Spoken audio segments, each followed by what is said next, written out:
Good morning, Western Visayas, and it's another beautiful Sunday morning. So sa subong nga adlaw, mga kaupod naton, diri sa ato nga programa, I Talk with Christy, under iChannel Multimedia Production, ang OIC, ang Philippine Statistics Office, or Philippine Statistic Authority Office, and also he is the supervising statistical specialist. So it's no other than Mr. Jerry Dulutan. Good morning, sir. Good morning, Ma'am Christine, and thank you so much for inviting us now to be with you this in your program, no? And we're very thankful, no, for this opportunity, where at least we can also disseminate, no, the information regarding on our latest activity from PSA. Yes, sir. So we start off, sir, with ang latest activity ninyo, which is nag-start sa September 4, no? Yes. So, and that's the Census of Agriculture and Fisheries, or what we know as CAF. Yes. So pwede to, sir, ma-explain sa ating mga viewers kung ano ang CAF. Okay, thank you, Ma'am Christine. So, last September 4, we already started with the conduct of the enumeration of our 2022 Census of Agriculture and Fisheries, no? So, this is being conducted once in every 10 years lang siya, no, Ma'am Christine? Once in every 10 years. Yes, Lawig-lawig siya. So, malawig-lawig siya. So, the last Census of Agriculture and Fisheries, ginconduct siya natin last 2013, no? That was the 2012 CAF siya natin, Okay. no? So, ang Census of Agriculture and Fisheries nato, this is a large scale na census undertaking naton geared towards the compilation of the data and information on agriculture and fishery sectors natin in our country, Ma'am Christine. So nag-start, ano siya git, sir, nga year nag-start ini? Actually, ika-7th ini siya nga Seventh Census na. of Agriculture naton. And in Census of Fisheries naman siya naton, ika-6th na ini siya naton naging conduct, no? Sa Fisheries 6. Sa fisheries, ika-6th na, Ang no? sa agriculture? Sa agriculture, 7th siya. Nga no? ba, Judo Noli, sa Fisheries? Actually, mas nauna siya, no? Conduct ang ato nga Census of Agriculture. That was, if I'm not mistaken, around 60s, something, Okay. Ma'am Christine. Actually, we started with our economic census actually, no? We're compiling, actually, nag-start na kita sang collection of the data in related to agriculture and fisheries. 1903 pa siya actually, Ma'am Christine, no? But with the implementation or sang aton nga Executive Order 352, so diri na siya nag-umpisa, no, nga tagaan kita sang mandato nga kinahanglan naton siya mag-collect, no, sang sini nga mga census undertaking naton related to, especially to agriculture and fisheries, nga once in every 10 years siya. I'm just wondering, sir, no, ano ang importance ng aton nga economic census? Actually, this is a very important, Ma'am Christine, no? Because ang aton nga Census of Agriculture and Fisheries, no, ang data nga makuha siya naton diri, this will be the basis naman, no, sang aton nga government planners naton, no, especially our policy making body, no. This will be used as basis in their programs and their policies and their plans for the next 10 years naman nila, no, gamiton nila as their baseline data in agriculture and fishery sectors naton for the next 10 years naman siya, Ma'am Christine. Okay, so useful siya gali because ini siya paagi sa census diri naton mabalaan kung anong status ang aton ekonomiya sa aton pungsod. Yes, related to agriculture and fisheries, yes. Ma'am Christine. Okay, No? actually agriculture and fisheries are basic na siya, food. Yes. Importante no. siya. So diri man siya naton makita, ma-assess siya naton kung about sang aton sa food supply naton, no, Yes, kung sufficient bala, makuha man naton siya ang structure sang aton nga agriculture, what are the planting pattern, no, in every regions and every provinces, ano ang mga crops nga ginatanom naton, what are the different livestock, species of livestock and poultry, as well as sa fishing naton, no. So ma-assess siya naton, makita siya naton kung ano na siyang current status man, no, sa aton nga pagpanguma kag pagpangisda diri sa aton nga country. If you don't mind, sir, nga ang every 10 years siya. Actually, Hindi siya, yes, ano. oo. Kung lang taon siya naton 10 years nga paggamit naton, kumbaga, do masili naton do hindi na siya relevant, no? Do hindi siya na relevant, Ma'am Christine. But actually, it's because of our law, no? So, kinanglan siya naton, gid siguro kung sang gusto sang aton nga national government, especially sang aton nga presidente, mag-conduct sang mga updated nga census naton.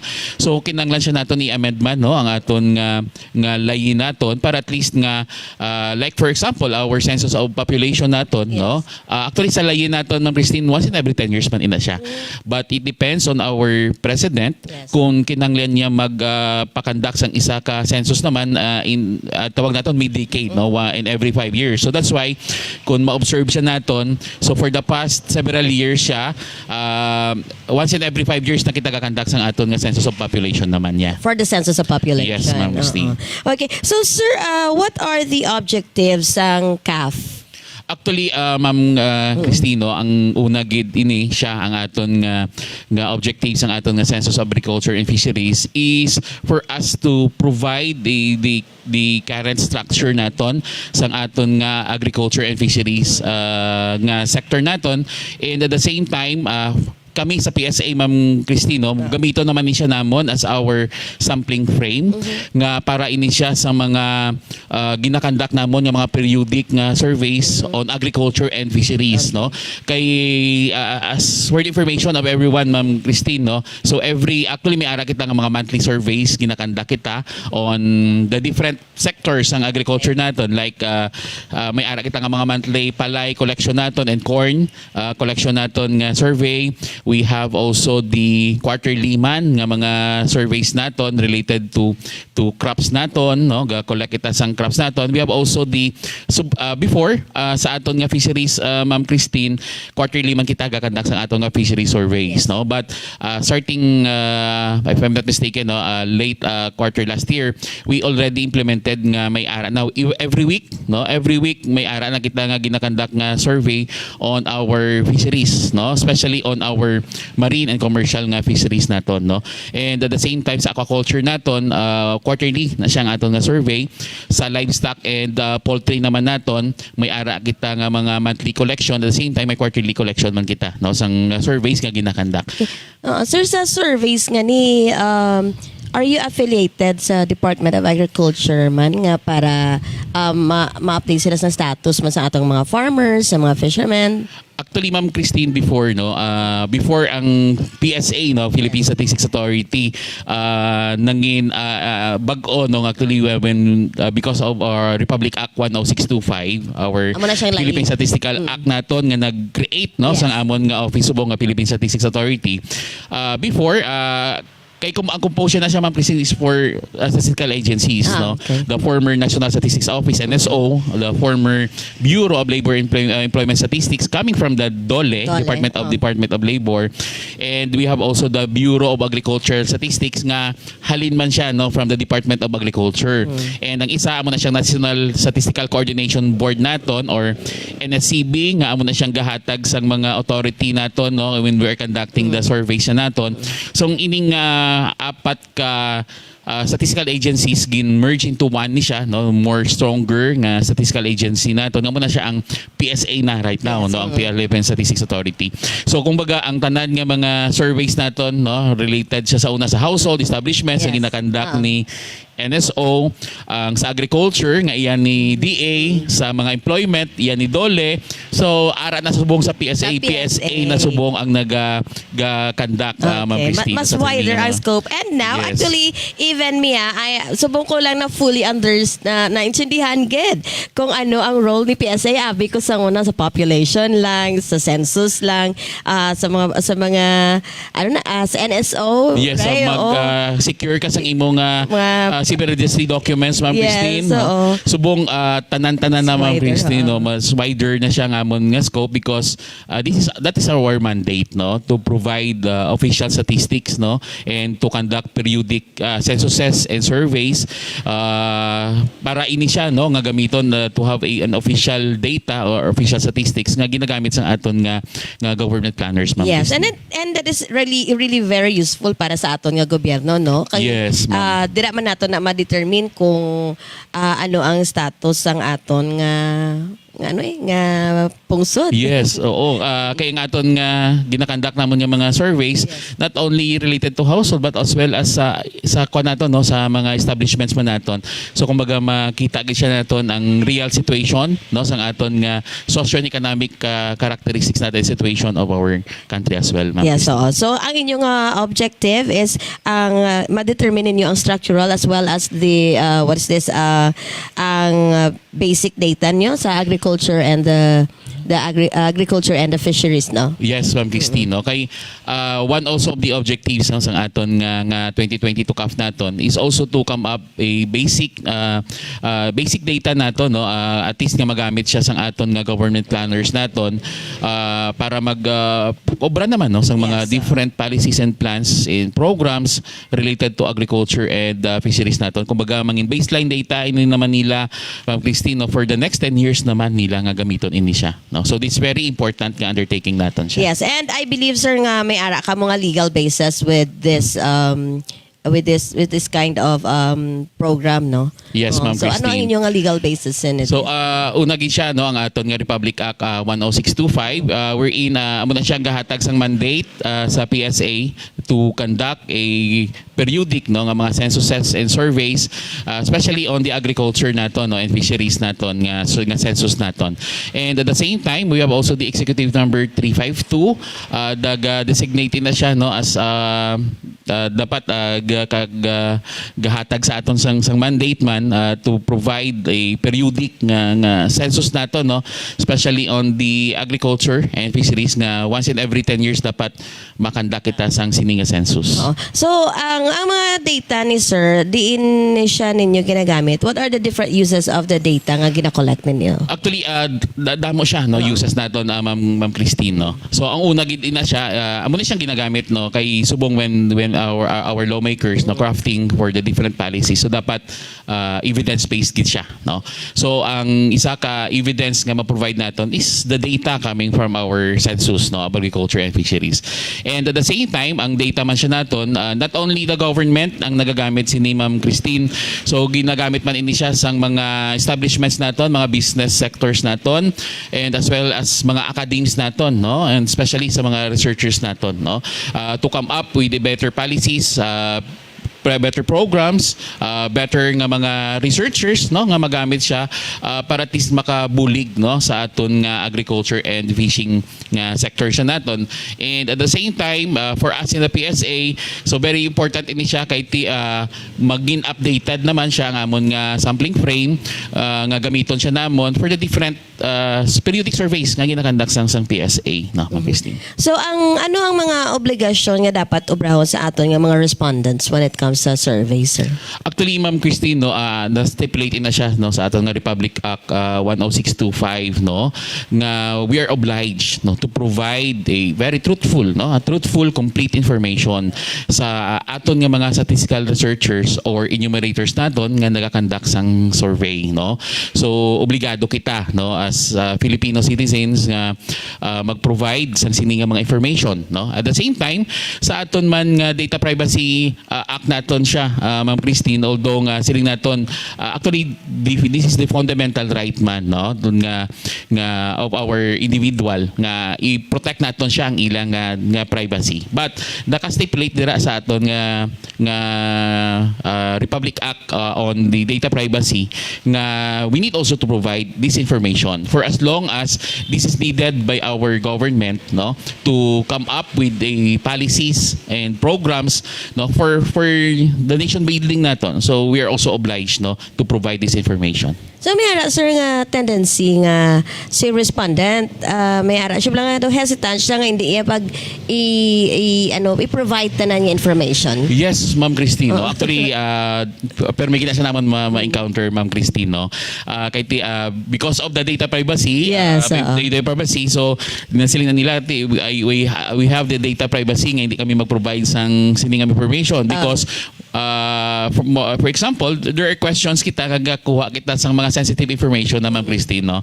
So there are demographic characteristics nga ginakuha siya naton nga kumbaga kung sa imo no do hesitant ka mag-provide no basi kung i-abuse ini siya nga mga information no, but sa amon nga mga enumerators no gin-train na sila namon to explain to our respondents nga ang ilang nga data nga gina-provide sa amon, ang information nga gina-provide nila is very secure no, so because gasunod kita no sa confidentiality of information, and the information nga gina-provide sang aton nga respondent no, hindi siya namon pwede gamiton. Hindi siya gamiton for any nga mga, like for example, yung mga cases as evidence or ano. So kumbaga the data nga gina-produce namon, wala ini siya may gagawa nga ngalan. So strictly confidential. Yes, Ma'am Christine. Only tables lang siya, no? The results of the data lang, no? Sang information nga mga gin-provide na in the tabulated form, no? Wala na ni siya yan nagahatag or nagatudlo sa specific person, no? Any particular person, because we will violate also for the confidentiality of information. Sir, sa enumerators ninyo, how did you choose or how did such an enumerator na qualify para maging enumerator sa sining programa? Okay, thank you, Ma'am Cristino. During our last May, no, we already posted no sang hiring for this job opportunity as well, no, because ang census naton, ining mga undertaking naton, so isa man ini siya makabulig man no, although short term lang siya ang ilang employment, at least makabulig man no ini siya sa sa mga unemployed individuals naton maka-employ, and then we do have also the qualifications, Ma'am Christine, no, sa mga enumerators naton, so at least 2 years in college, 2 years in college sila. Actually, ang mga senior high school naton, basta graduate na senior high school graduate, pwede man sila actually, Ma'am Christine, no, they're also qualified, no. At least naman na siya minimum of 2 years in college or senior high school graduate, no, qualified sila nga mga enumerators sa naton. And then among others no nga willing to be assigned in far from barangays, fit to work at the same time kung female, so dapat hindi pregnant no, kahit mabudlay siya nga undertaking. And then after sina Ma'am Christine, no, we conducted an exam and the same time interview no, to properly select no ang mga qualified man naton nga mga enumerators nga kaya niya ang ining obra, and at the same time qualified. We need also to ensure nga ini nga mga enumerators naton are really qualified no, to collect this data naton no, because the data nga gina-collect siya naton is very important man no, so we need also to ensure the reliability of the data nga ginakuha siya naton. And I believe they undergone training man, sir, after yes, Ma'am Christine, no? So, after some screening they went on the training. Yes, so after sang aton nga exam, so may mga schedules kami na for the training. So ang sa aton nga mga enumerators 7 days na siya ang ilang nga training, 7 days. So gin-conduct na siya naton sa mga every municipalities na naton, no? It's every municipality. Yes. Hindi siya sila nga gintingob. Hindi siya tingob, Ma'am Christine. So 2 batches ina siya, no? May first batch because limited man ang personnel sang PSA namon. So we need to divide no sa 2 batches siya no ang aton nga training. So 7 days siya nga training. So first half sa aton nga mga municipalities first batch, and then another half sa second batch man, because we need also to ensure nga when we are conducting the training may ara gid siya nga PSA personnel no nga mag-supervise kag mag-facilitate no sa aton nga training no. So during the training, sir, ano ang nagalakatabo during sa training nila? Actually, Ma'am Christine, no, una gina siya gina-train sila no on the different concepts naton no. Importante mabalaan ginilang konsepto naton no. Concepts naton, the different definitions of terms, then along the way every topics or every parts ng aton nga mga discussions may mga exercises na siya, Ma'am Christine, no. So may mga exercises kita, and at the same time they need to conduct mock interview, at the same time they need also to conduct field practice, no, actual field practice. Actual nga field practice. So para at least makuha nila no, ma-digest nila, kag at the same time ready sila, ma-prepare sila for the actual enumeration na, no. And then after sina every nga mga exercises naton field practice, so nagakanda kami sang assessment sa ila no. At least to improve makorek siya nga raan, no? Yes. Before sila daton buyan sa, Yes, sa field. field. At least ready na sila, Yes. prepared na sila. No, Ma'am Christine. So ang sa ano naman sir no, okay, may mga enumerators kamo, diba nag-start na kamo sa September 4. Sa identification or paano naton mabalaan for the sake sa naton nga mga viewers, syempre hindi ta manigar gid man subong nga mga panahon, there are some cases nga syempre may nabalaan sa ay may conduct o survey gamiton taman sini. So paano mabalaan sa respondent nga ini siya nga enumerator is legit nga from PSA gid. Okay, thank you gid no sa actually Ma'am Christine. So una gid no, not all the time actually Ma'am Christine ang aton nga personnel naga-uniform sila no. But ang isa gid nga maka-identify ni sila nga legit sila nga enumerator is may ara gid sila sang ID no nga gin-provide siya namon no to properly identify sila nga sila is an enumerator of the PSA. And at the same time Ma'am Christine, before we start our enumeration sa barangay, nagakandak kita sang courtesy call sa barangay, no? So gina-introduce naton ang aton nga enumerator assigned dira sa ilang nga barangay. So kumbaga ang aton nga barangay officials, especially our punong barangay, kilala nila kung sino aton nga enumerator, no? So sa mga respondent naton sa aton nga mga kauturan, kung nagaduwa-duwa sila, no, nga nagaduwa-duwa sila sa nga identity sa aton nga enumerator, they can also ask sa ilang nga barangay officials, no? Because gin-provide siya nato, gin-introduce ni sila, kilala ni sila sa atong nga barangay official. Although nga nagpangayo man kami sang assistance sa atong nga barangay nga may maupod sa ila to assist sa ila nga paglibot sa barangay, but not all the time, no? May gaupod gid, no? Especially hindi man nato makontrol ina nga mga situation. Yes.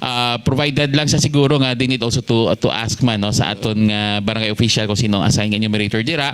And at the same time they can also call sa office man, no? They can email directly no sa office. You can email at iloilo at psa.gov.ph, no? You can email us directly to inquire if this personnel is legit, no? Kwaon ninyo ma'am ang no? Kwaon nilang name, ang contact numbers ang nga enumerator siya namon, no? Actually pwede man sila nga sa first time nga pagkadto sa enumerator, masing sana balik ka lang. Anayo, I need to verify sang imong identity kung legit ikaw nga enumerator, no? So kung kadua-duwa siya even maging present nga ID, no? So they can kay isa na sila, no? Isa na sa mga examples. Actually si nanay ko wala gina siya nagakuan usually pagambal nga sa survey. Wala tao di. Hindi na siya magsabat gid kay hindi to siya manigar nga before sang may gamay kami nga negosyo. May ara gid man niya nga nang biktima balahaw. So mostly isa na sa example nga si mother kuya very strict na siya when it comes to survey, kung may mamangkot kung may masensos, mamangkot gid na siya. Ano na para sa ano na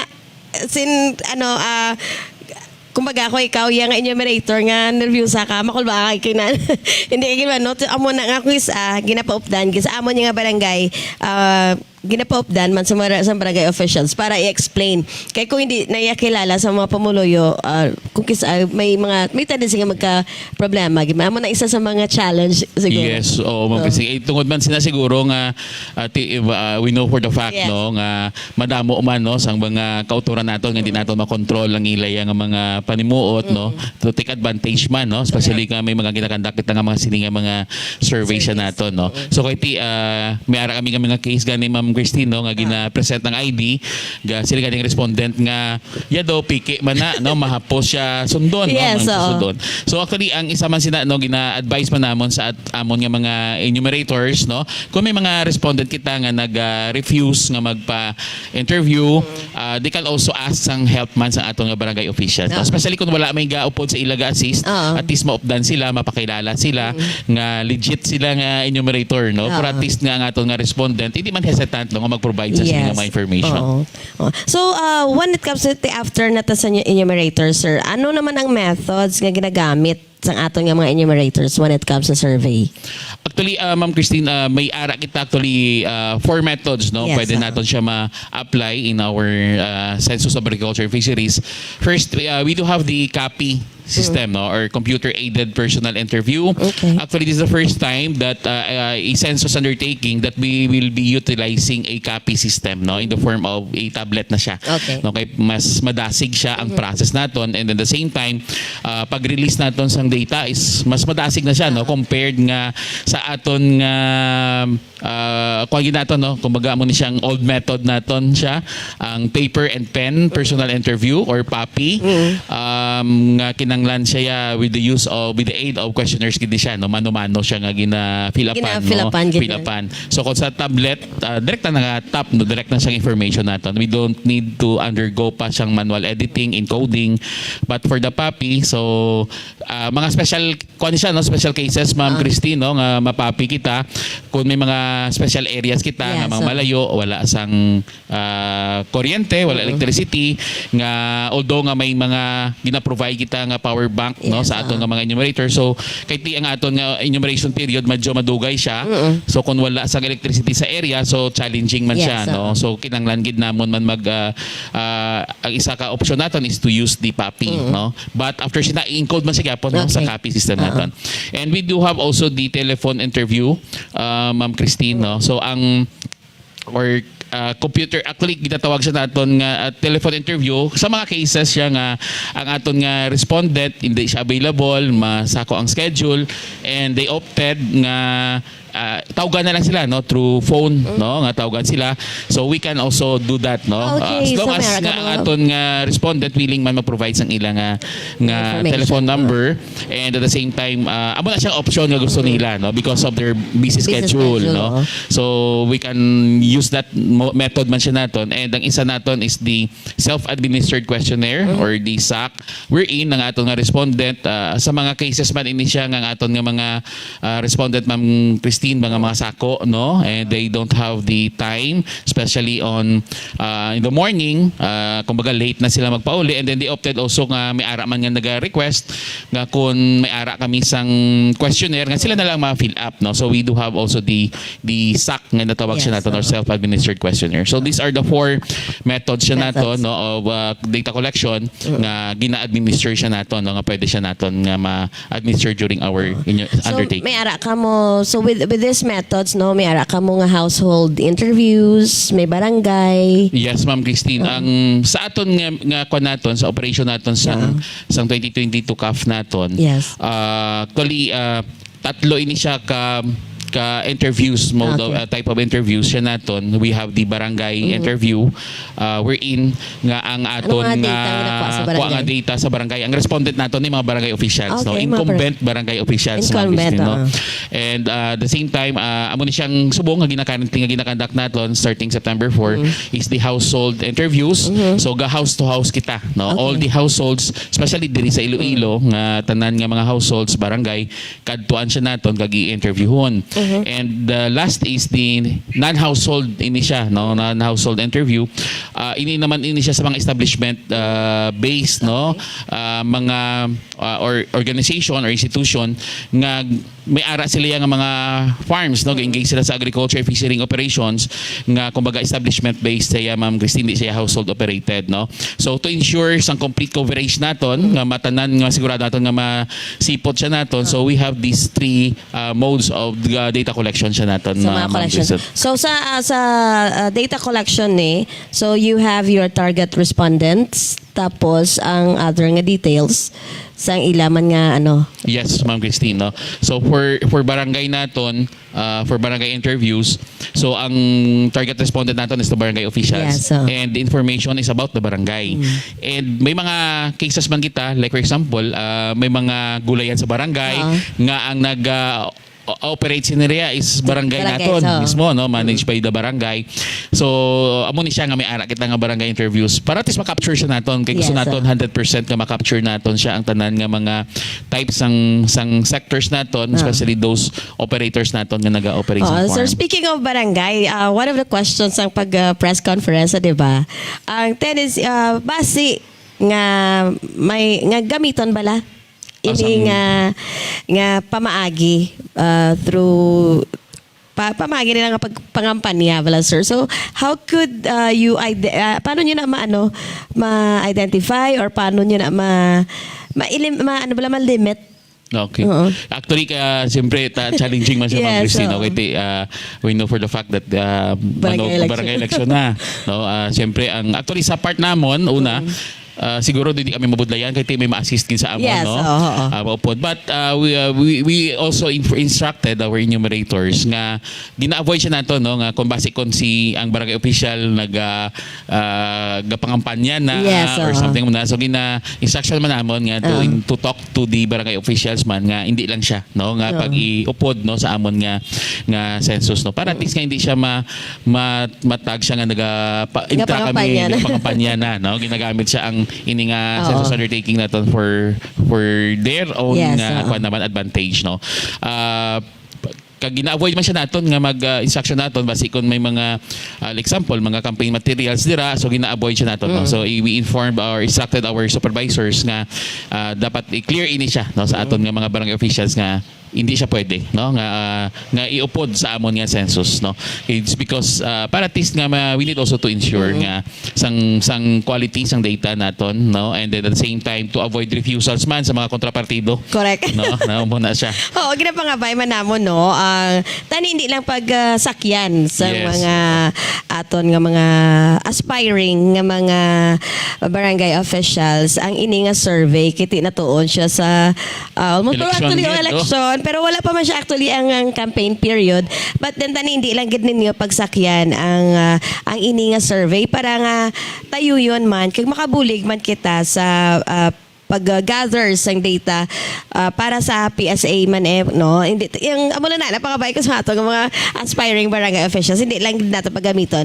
Actually kung ang isa ka official nga maayo, hindi naman kinahanglan gid nga magsakay sa iba sa lain-lain nga mga programa nga nagakaangot man sa aton nga mga agencies, nga nagkalain-lain nga mga agencies, di ba, sir? Yes, Ma'am, Oo. no, Christine. Actually, hindi ba na siya mag-go away gid ka because one of our coordination sa barangay, we're also asking them, no, provide assistance sa aton nga mga enumerators to assist them sa paglibot sa barangay, and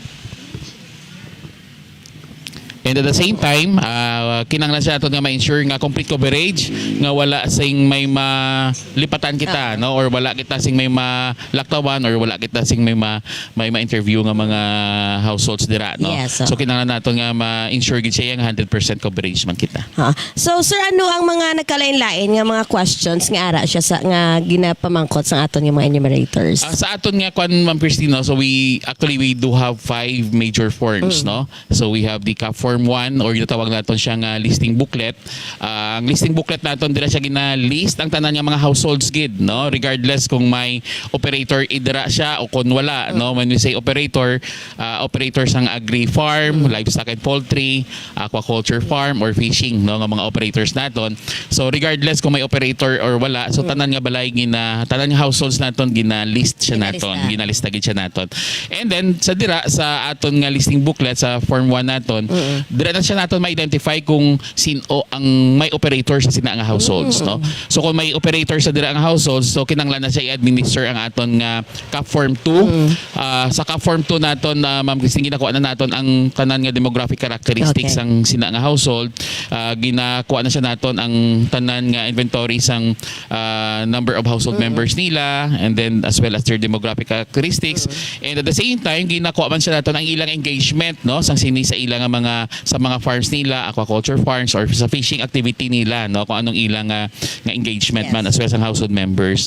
Then sa dira, i-identify siya natin kung ano siya nga types ng operator. Kung agri operator siya, kung baga they are engaged sila or go-operate sila sa crop farms naton or livestock and poultry. So i-administer siya natin ang CAP Form 3, wherein mas detailed na siya, ginakuha siya natin about the characteristics ng iyang mga farm, what are the type of crops nga ginatanom niya, kada saan daw siya during sa aton nga reference period, kay may reference period kita, Ma'am Christine, 2020, no? So ginakuha siya naton ang tanan nga mga activity from January 1 to December 31, 2022, no? So that's why 2020 to cap because ang reference period naton is 2022 nga 2022. operation nila, no? So ginakuha siya naton ang ilang nga planting pattern, what are the different crops nga ginatanom nila, ang area, no, ang area sang ilang crops nga ginatamnan, at the same time ang ilang mga parcels, no, or ginatawag naton puna or parsela, Yeah. no, pila ka parcel ang ilang nga gin-operate, and ginakuha man siya naton kung may mga cases kita nga isa ka umalang pero like for example kung family kuan siya, no, family operated Yes. nga farm, The farm. every cropping lain naman nga family member ang nagatanom or nagakuan. So may part in sa questions na naton gina-identify siya naton Okay. para to ensure nga hindi siya wala kita sang kuan, no, wala kita sang double counting sa in terms sang size ng aton nga farm.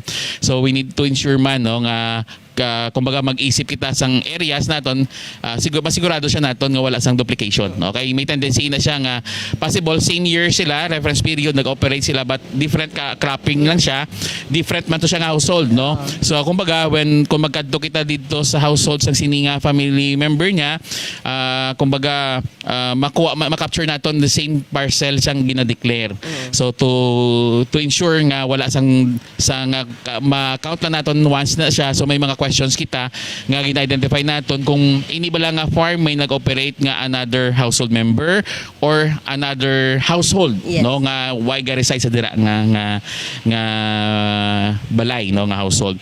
And at the same time may mga information kita, Ma'am Christine, nga ginakuha siya naton about the different facilities, machineries nga ginagamit, Yes. no, sa aton nga mga farmers kung may ara sila o kung wala, no. And at the same time may ara man kita nga ginakuha nga information what are the different challenges nga na-encounter nila for the past 5 years, no. So at least makita siya na anong mga challenges nga na experience ng atong mga farmer. At the same time dili man siya naton ma-assess nga nagkaapektuhan ng mga production man naton, no. And among other things, no, may mga pamangkot man kita related to national ID actually sa atong operator. Then sa crop farm and sa livestock and poultry naman naton, so gakuha man kita sang inventory sang different nga mga species or livestock and poultries nga gina kuan nila, gina tawag sini gina-operate, no. At the same time may mga questions man kita about sa mga emerging activities naton, no, like hydroponics, kung sino mga houses naton ga engage sa hydroponics, aeroponics, and at the same time urban gardening, no, urban farming or gardening. Yes, We're in nga sa balay lang, no, may mga pots dira sila nga naga-produce sila, no, sa mga different crops man. So damo na subong ang naga-engage dira, no. So ma-capture na siya nato, Yes, no, sa aton nga senso subong. And the same time ang sa aquaculture naman, kung may operator sa aquaculture, so we need to administer sang aton nga CAP Form 4 for the aquaculture. Yeah. So ang mga line of questions dira do same man sa crop farming naton. So dili naman niya ginakuha naton pila ka bilog mga aqua farm nila, anong area, anong mga species nga gina-culture nila. And at the same time, same man siya, may mga common questions kita nga mo to siling kagina, we are also asking gina-capture man siya nato anong mga machineries, no, equipments and tools na ginagamit sin nila, what are the challenges, and among others, no. And ang last naton nga form is ang CAP Form 5 naton or ang fishing questionnaire naton, fishing questions naton nga gina-capture naton diri kung sinong mga operators naton nga naga-operate Fishing. sang fishing, no.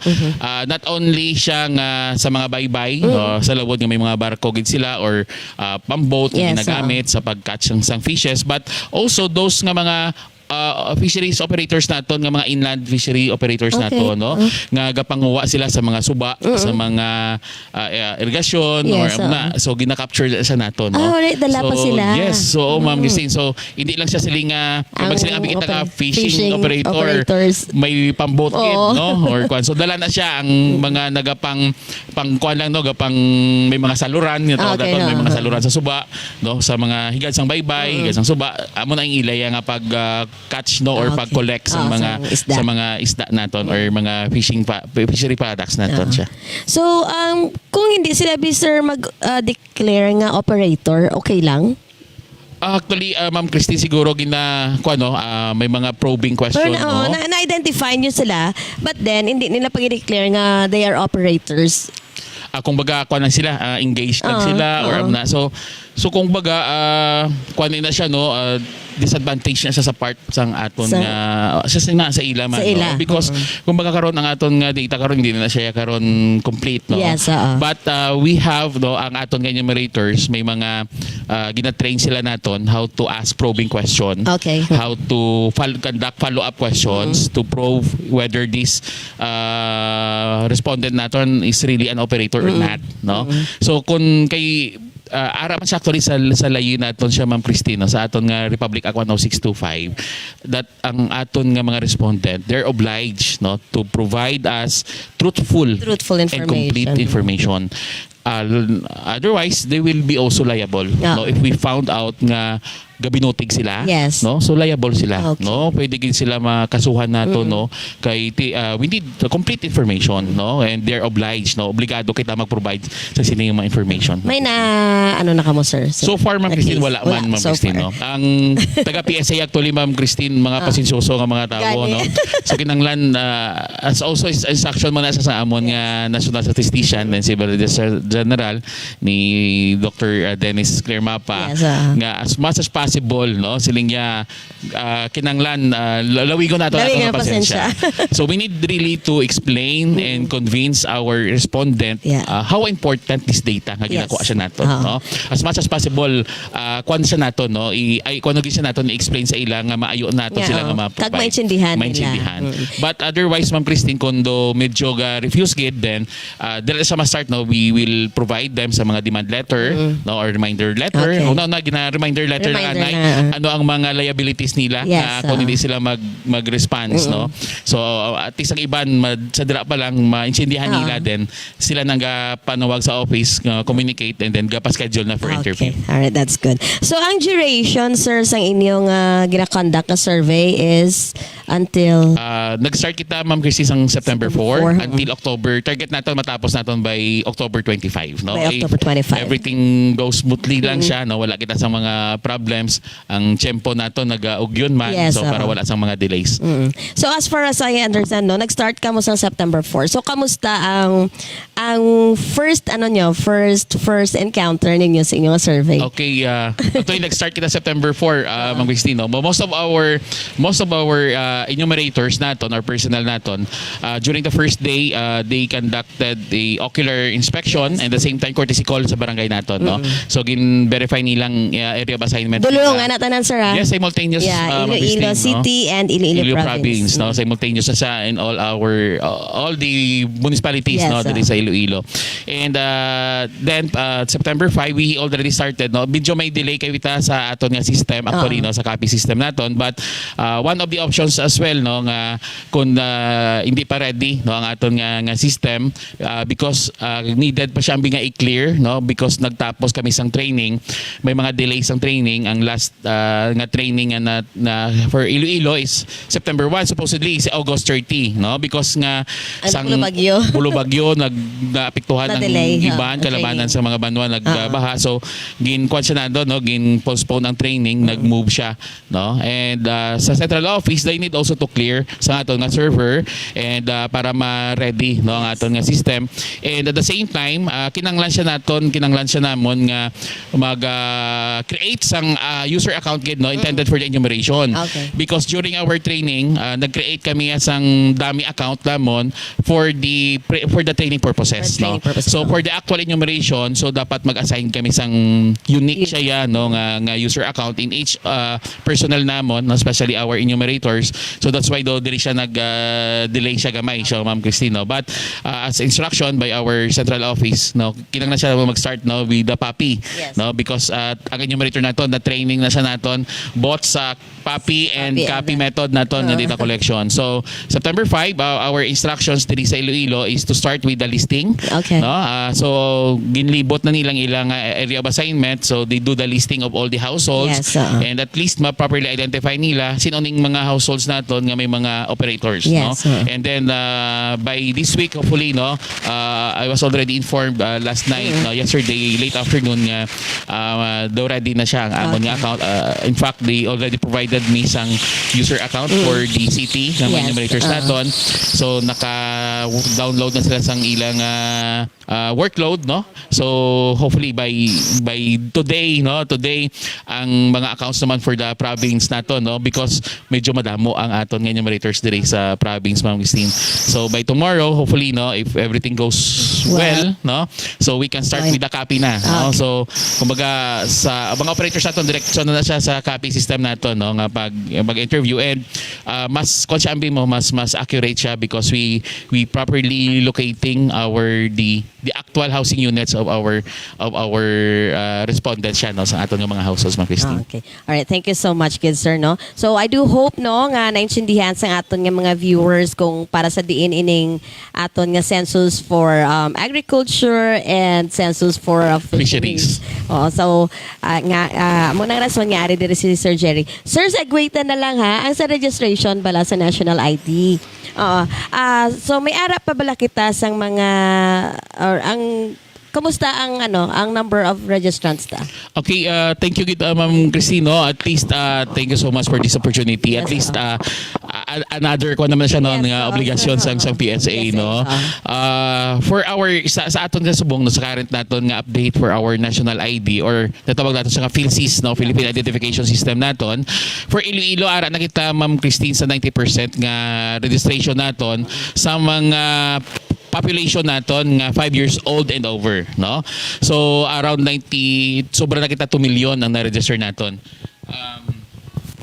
In fact, Ma'am Cristino, ang aton nga total population based on our 2020 Census of Agriculture, Census of Population and Housing, Iloilo and including Iloilo City, around 2.5 million kita, no? So ang aton nga na-register na is more than nakita 2 million, no, for Iloilo. We're also happy nga around 90%, okay, mga 90% na ang aton nga na-register for population 5 years and over, but ongoing pa gid yapon ang aton nga registration, Ma'am Cristino, because damo pa ang wala ka pa register, no? May ara kita nga mga sige-sige pang aton nga registration, may ara kita nga mga fixed registration centers sa aton nga malls, no, like SM City and sa Robinsons naton, Yes, no? So ang sa Robinsons naton diri sa main, may duwa kita ka venue dira, may ara kita dira nga gina-collocate naton sa aton dira nga sa mga government business center naton dira, no, lapit sa DFA office, and at the same time sa ground floor may ara man kita Yes. dira nga location. Kag sa mga kauturan man naton nga mga Nagaduduwa overseas po. Filipino workers naton, may ara kita actually sa airport, Iloilo International Airport. Airport naton, Okay. no? Ara sila sa ingod sa gate 4 sa aton nga departure area. Okay.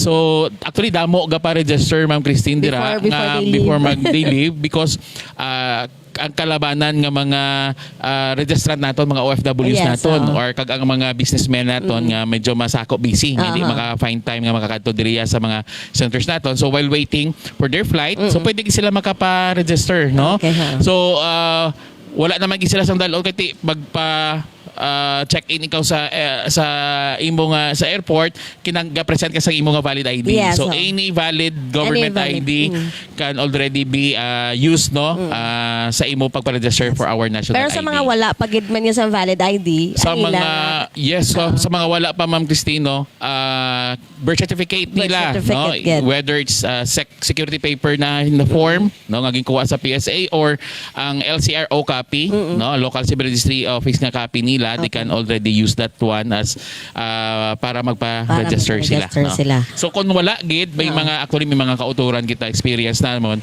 may mga kauturan gid kita yang wala gid sang mga documents, yes, no, oo. wala gid ID, wala man sa mga documents, no.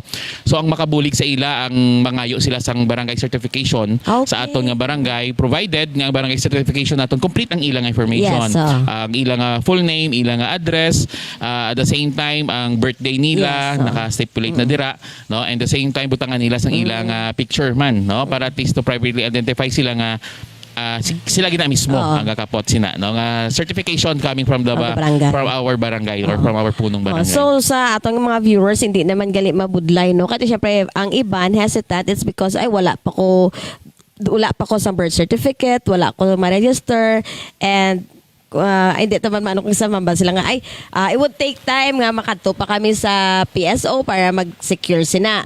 No, so pwede natin magamit ang barangay certification na barangay Ma'am Christine, no? Amo nang pinaka-list na gid, no, List nga na. kung wala ang isang mga supporting documents, Yes, then accepted siya, no. okay. Kay ting aton nga inclusivity, no, ang inclusive sang aton nga program nga ini, sang aton nga national ID nga ang ini nga program natin is para sa tanan, no. So we will help them. Actually purpose diri actually ang main purpose is matagaan sang identity ang aton Yes. nga mga kauturan nga wala gid sang document as Yes, proof, oo. no, sang ilang identity. So our national ID or PhilSys ID isa na siya ka main proof Yes, nato, no, for So our ang identity. ano pala sir nga ano gid bala ka importante ang kinahanglan ta nga mag-secure sa aton nga PhilSys ID. Actually, Ma'am Christine, no, because subong, no, sa aton nga government, especially in our national government, Yes, no, actually gina-push gid nila kami, no, nga ma-hit namon na amon nga target. Actually commitment namon is 92 million, Yes, no, registration in whole of the country na, no. Right now currently more than 80 million na ang amon nga na-register. Kumbaga may ara pa kami nga 12 million nga deficit. Yes, So that's why sige-sige nga amon nga campaign because later on, no, kuan ini siya, no, siguro sa mga programs man, whatever programs and plans ng aton nga national government. So ang national ID naton amo gini siya ang main naton ID later on nga pangitaon sa aton, no, as proof of our identity as well, no.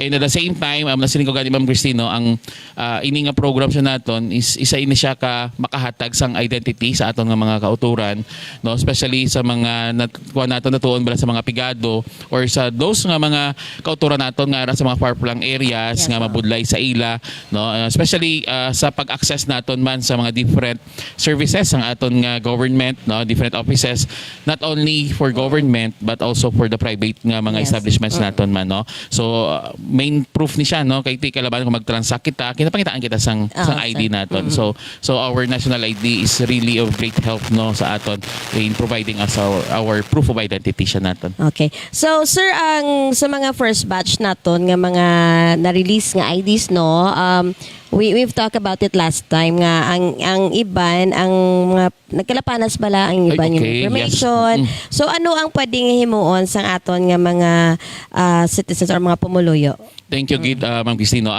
Actually, in fact, no, muna siyang sa mga first batch ina siya, no, sang ID actually gin-investigate sang office man anong root cause siya sina, no.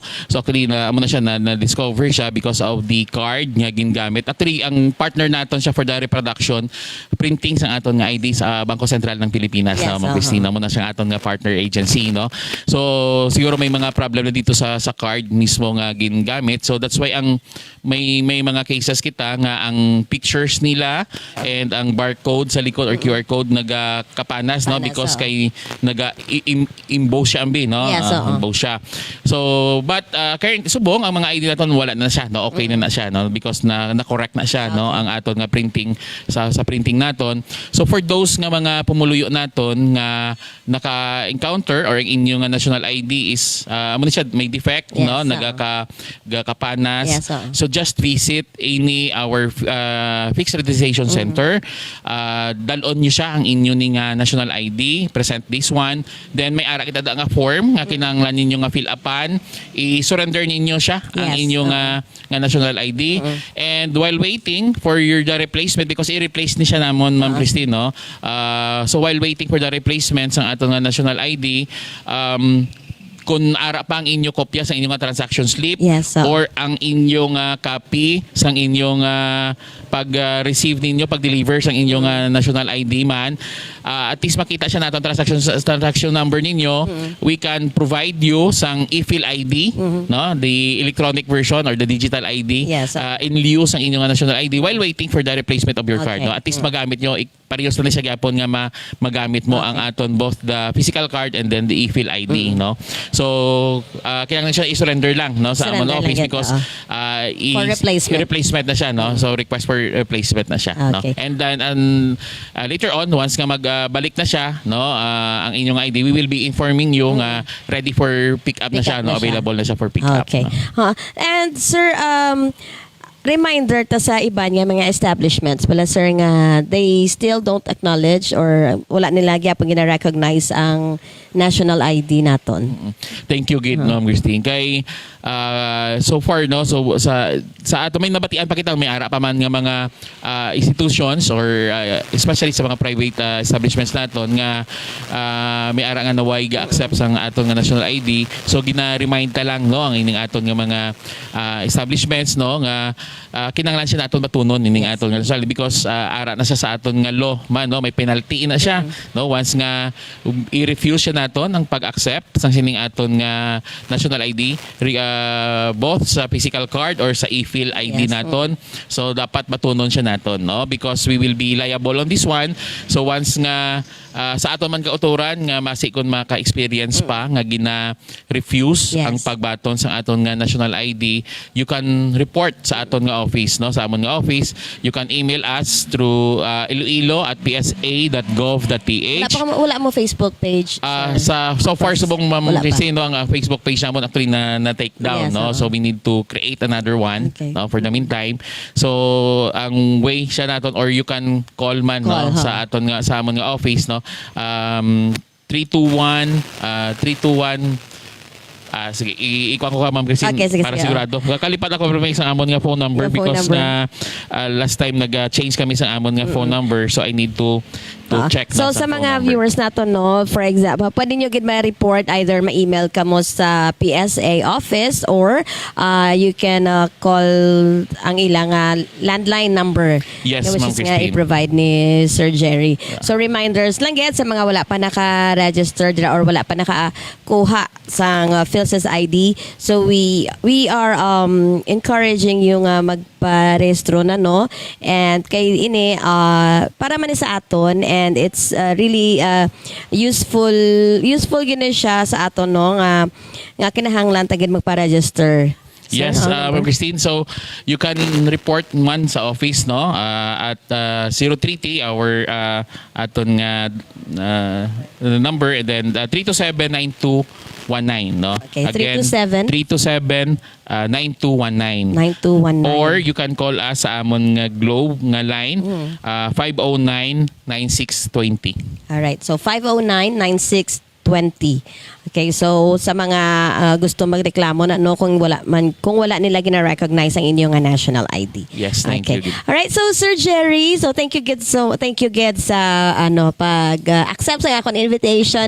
And so ang final message mo sir and reminders sa aton nga mga respondents bala nga they should not be hesitant nga magsabat or mag-give sang information sa aton nga mga enumerators samtang patigayon ta subong ang surveys, ang census sa census on agriculture and fisheries. Thank you so much, Ma'am Yes, sir. Christine. No? First of all, no, I would like to thank iChannel Multimedia Productions, of course, Ma'am Christine, for inviting me to be her guest no, this morning.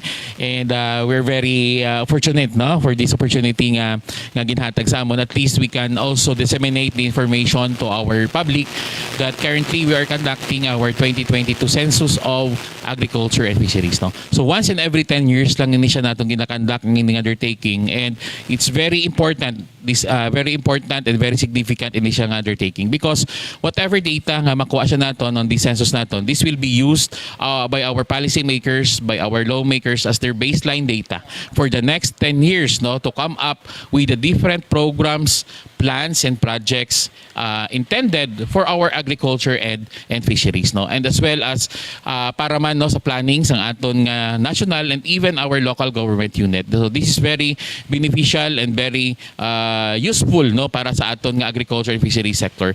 And of course gusto ko man hingyoon no ang aton nga public no ang aton nga mga kauturan labi na gid diri sa probinsya sang Iloilo because we are very fortunate diri sa Iloilo because 100% ang aton nga coverage ang aton nga CAF no Yes, butsingin no tanan nga balay, tanan nga barangay naton, tanan nga munisipyo kadtuan siya naton kang ikandak sang census no. But unlike with other provinces, only 3 provinces lang siya actually no for in the whole country, Iloilo, Bukidnon, and Pangasinan, wherein nga ang pag-implement natin sang 2022 CAF natin is 100%.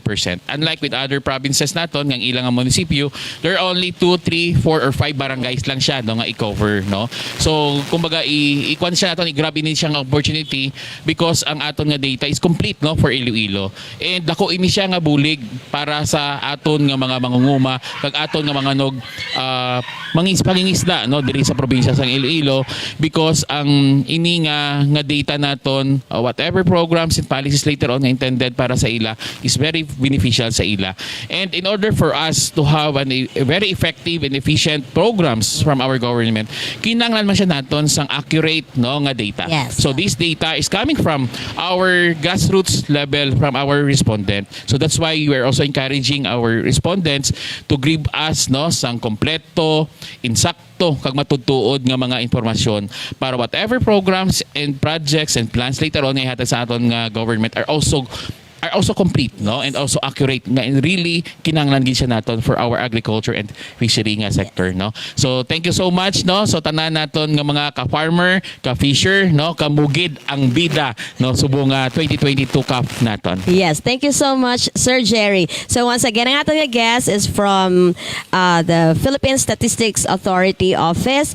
He is the supervising statistical specialist at the same time OIC sa PSA naton. No other than Mr. Jerry Dulutan. Thank you so much, sir. And also kay Ma'am Nilida Amular. Thank you so much. So before kita magtakop, I would like to thank our supporters, no? Supporters ng iChannel. First and foremost, kay SB member Pete Remania sa pagpagamit sang Pete's Grill Seafood and Restaurant as our regular venue kada Sunday sa among nga program. And also Metro Pacific Iloilo Water kay Ma'am MJ House. I hope to see you soon kung ari ka na din sa Iloilo. And also Mayor Junjun Haen of the Municipality of Leganes and Mr. Jonathan Cabrera of More Power. Thank you so much sa pagsuporta sa iChannel Multimedia Production. So once again, ini si Christine Lenasco para sa I Talk with Christy under iChannel Multimedia Production saying, Happy Sunday everyone!